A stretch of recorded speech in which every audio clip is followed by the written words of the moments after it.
The ocean does not kill quickly. It waits. And in the first 72 hours after a shipwreck, nearly every life or death decision has already been made. Because most survivors don't die when the ship goes down. They die afterward. Alone. Adrift. Surrounded by miles of water that offers no mercy and no direction. Surviving the wreck is only the beginning. What comes next is the real test. Part 1. The illusion of survival. When a ship finally slips beneath the surface, the silence that follows can feel like relief. The violence is over. The screaming stops. The engine noise disappears. For a brief moment, survivors believe the worst has passed. But the ocean is patient. And danger does not announce itself out here. Adrenaline floods the body, masking injuries and clouding judgment. People make decisions they would never make on land, swimming for debris too far away, abandoning flotation, wasting precious energy. Hope rises quickly after a disaster. But at sea, hope has a very short shelf life. Most survivors don't realize they are already entering the most dangerous phase of all. Part 2. Night 1. The psychological cliff. Darkness at sea is different from darkness on land. There are no distant headlights, no glowing windows, no sense of direction, just endless black water. When the sun disappears, temperature drops faster than many expect. Wet skin pulls heat from the body. Muscles stiffen. Shivering begins. And then come the sounds. Water slapping against debris. Something brushing past your leg. Waves moving in rhythms the brain struggles to predict. The imagination turns hostile. Many survivors later describe the first night as the moment fear truly took control. Not because of what they could see, but because of what they couldn't. Sleep becomes nearly impossible. Time distorts. Minutes feel like hours. By morning, exhaustion has already begun rewriting the mind. Part 3. Day 2. When the ocean tests the mind. The second day is when the invisible threats arrive. The sun climbs higher, unfiltered and relentless. Lips crack. Salt dries across the skin. Eyes burn from the glare reflecting off the water. Thirst becomes constant. And dangerous thoughts begin to surface. Some imagine they see land. Others swear they hear engines. Hallucinations are not rare at sea. They are predictable. The human brain is not designed for endless horizons. It searches desperately for reference points, and when it cannot find them, it invents them. Leadership often collapses during this phase. The loudest voice is mistaken for the wisest one. Groups argue over whether to stay with debris or attempt impossible swims. Every choice now carries consequences. Because by the second day, the ocean is no longer testing the body. It is testing the mind. Part 4. When groups begin to break, survival stories often focus on strength. But what truly determines survival is decision-making under fear. Groups that seemed unified hours earlier begin to fracture. One person insists rescue must be nearby. Another becomes certain no one is coming. Panic spreads faster than logic. History shows that many who abandon flotation, even briefly, are never seen again. A single impulsive decision can separate someone from the only thing keeping them alive. And once distance grows, the ocean erases evidence quickly. There are rarely dramatic moments. No music. No warning. Someone is simply there, and then they are not. The sea does not need to hunt. It only needs patience. Part 5. The expanding silence. By the third day, a strange calm often settles over the water. Energy fades. Movements slow. Conversations grow shorter. Survivors scan the horizon less frequently, not because rescue is impossible, but because the mind begins protecting itself from constant disappointment. Search planes can pass miles away without ever noticing a life raft. From the air, even bright colors vanish into shifting patterns of waves. The scale of the ocean is almost impossible to comprehend until you are inside it. Out here, a person is smaller than a shadow, and shadows disappear quickly. Some rafts drift into shipping lanes and are found. Others drift into emptiness, where currents decide their fate. Not every distress call is heard. Not every survivor is seen. Final landing. Surviving a shipwreck is not about bravery.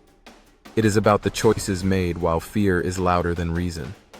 The ones who live are rarely the strongest. They are the calmest, the most patient, the most disciplined. Because the ocean doesn't chase you. It doesn't need to. It waits for exhaustion, for dehydration, for one irreversible mistake. And in those first 72 hours, the story is usually already written. Remain unwritten, and adventures await only those willing to create their own narratives. Each blank page holds the seeds of imagination, just waiting to be brought to life. In this journey, we witness the intertwining paths of fate, love, and resilience.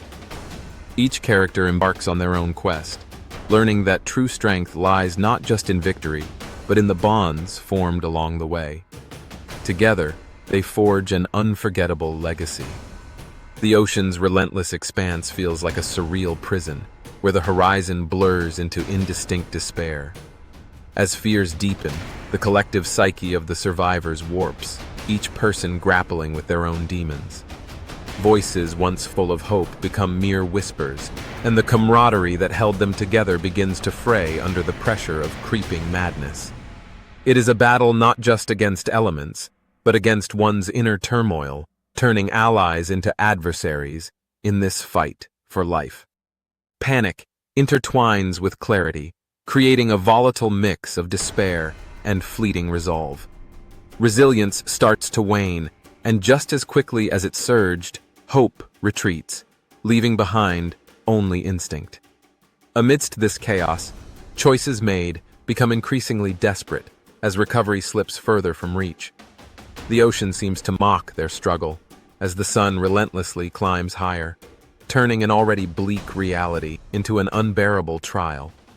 Every hour bleeds into the next, time losing its meaning amidst the vastness, while thoughts of rescue become both a balm and a dagger to the already frayed psyche. Conversations, once animated with plans and ideas, dissolve into fearful murmurs of doubt as each survivor weighs the burden of their survival against nagging insecurities. In this oppressive silence, their minds become a cacophony of fragmented memories, echoes of laughter, warmth, and safety, now drowned out by an overwhelming sense of dread.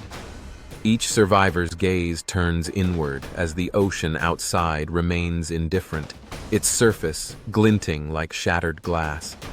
Desperation dawns.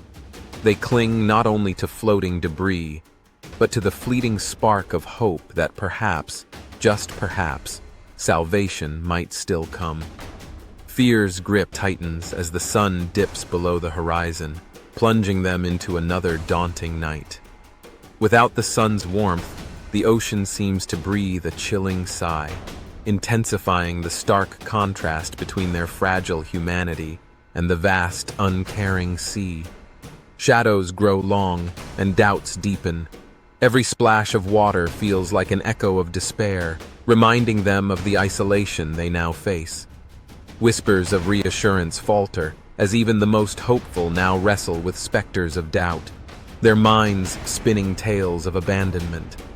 Survival becomes a solitary endeavor, masked by the clinging darkness, as each survivor grapples silently with their fate, torn between the lure of sleep and the gnawing fear of what lies beneath the surface. In this unfathomable abyss, the ocean reflects their innermost anxieties, echoing the resolve that must rise from within or be swallowed whole by the looming night. Panic tightens around them like an iron grip, transforming every breath into a struggle. One survivor, straining against the weight of uncertainty, cries out into the void, the voice breaking the silence, seeking solace in shared despair. What if no one is coming for us? The question hangs heavily, a palpable fear spreading as others nod silently, their eyes reflecting the haunting realization that hope might just be an illusion. In that moment, tethered only by pain and desperation, they cling to their shared humanity, desperately searching for light amidst the shadows of abandonment. Though the ocean swallows their cries, it also witnesses their fragile unity, reminding them that in this abyss, the strength of connection is a precious lifeline, even when survival seems a distant dream. The oppressive weight of their predicament gnaws at the edges of their thoughts, each survivor wrestling with the reality of their situation. As fatigue deepens and hunger sharpens, a haunting silence envelops them like a shroud. The vast ocean, with its unbroken expanse, feels both like a prison and a grave, draining the last vestiges of courage. In this desolation, one survivor takes a breath and decides to speak again, his voice barely above a whisper. "We have to stay together." Heads nod, slowly, as they cling to the fragile hope that community might fend off despair. Yet, beneath the surface of shared resolve, individual fears bubble, each one silently questioning if this unity can withstand their psychological torment. The sun creeps into the sky, its rays piercing through the thick veil of morning mist, but the warmth offers no comfort. Survivors, dulled by fatigue, hardly notice the onset of a new day. They are still trapped in a haze of uncertainty, each moment stretching painfully as they wait for reprieve that never comes. One survivor, eyes scanning the empty horizon, mutters, "How much longer can we endure this?" The question lingers, unanswered, leaving a heavy silence in its wake. Yet even in that stillness, the realization of mutual dependence begins to rekindle a flicker of resolve, drawing them back together, if only in spirit. Life, after all, is a shared burden, where hope may flicker like a candle flame, but never truly extinguish. One survivor's gaze drifts toward the horizon, searching for signs of life, but all that greets them is the ceaseless, rhythmic sway of the ocean. "What if we're forgotten?" another whispers, fear breaking through the fragile veneer of their solidarity. As doubt spreads like a shadow, the group finds themselves teetering on the edge of despair, the darkness within threatening to consume them whole. Creative strategies for survival rapidly dissolve into the background noise of panic, leaving only visceral instinct to guide them. They cling to each other, a tattered lifeline, yet even that feels precarious as exhaustion mounts, threatening to sever the thread of hope holding them together. In this volatile state, the collective willpower that once buoyed them begins to fracture, each soul wrestling with their own demons beneath the surface of calm waves. As the sun climbs higher, its scorching rays beat down mercilessly, turning their skin to parchment and deepening their thirst into an all-consuming ache. "Do you think anyone's looking for us?" one survivor finally asks, voice trembling with desperation. The question sparks a wave of collective uncertainty, each person's mind racing with possibilities and fears. They glance around at each other, eyes searching for assurance, but all they find are mirrored expressions of doubt. With the vastness of the ocean swallowing their hopes, one by one, they begin to wrestle with the terrifying thought that perhaps they are simply lost to the depths, fading like whispered prayers into the relentless tide. As the relentless sun beats down, one survivor turns to the others, desperation tightening his voice. "We must find something to drink," he insists, knowing full well that the ocean offers nothing but salt. The group stares back, fear etched on their faces, contemplating the risk of drinking seawater versus the hammering thirst they all feel. Time stretches, the decision teetering like a fragile balance, each passing moment amplifying the urgency of their need for survival. Surrounded by the vast silence of the ocean, they weigh every potential action, realizing that desperation can breed recklessness. The sun's relentless gaze bears down, offering no sanctuary, yet one voice breaks through the oppressive weight of indecision, bold yet trembling. We need to search for anything that can help us. Each survivor's heart quickens as they grasp what little hope remains.